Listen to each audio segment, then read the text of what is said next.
জায়গায় দাঁড়িয়ে প্রতিমা নিরঞ্জন দর্শন করুন। আপনারা নির্দিষ্ট জায়গায় দাঁড়িয়ে প্রতিমা নিরঞ্জন দর্শন করুন। আমাদের একের পর একটা প্রতিমা আসছে, আপনারা আপনাদের জন্য যে নির্দিষ্ট জায়গা করা হয়েছে সেই জায়গায় দাঁড়িয়ে প্রতিমা দর্শন করুন। আমি বালুরঘাটবাসীকে বালুরঘাট পৌরসভার পক্ষ থেকে জানাই শুভ বিজয়, দ্বিতীয় শুভেচ্ছা।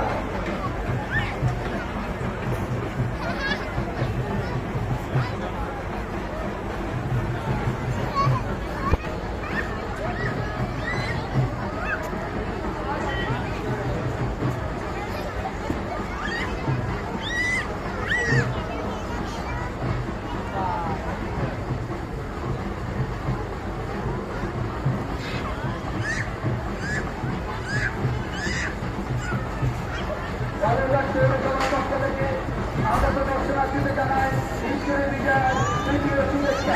আমাদের প্রতিমা আসছে এবং আপনারা যারা দর্শনার্থী আছেন আপনারা আপনাদের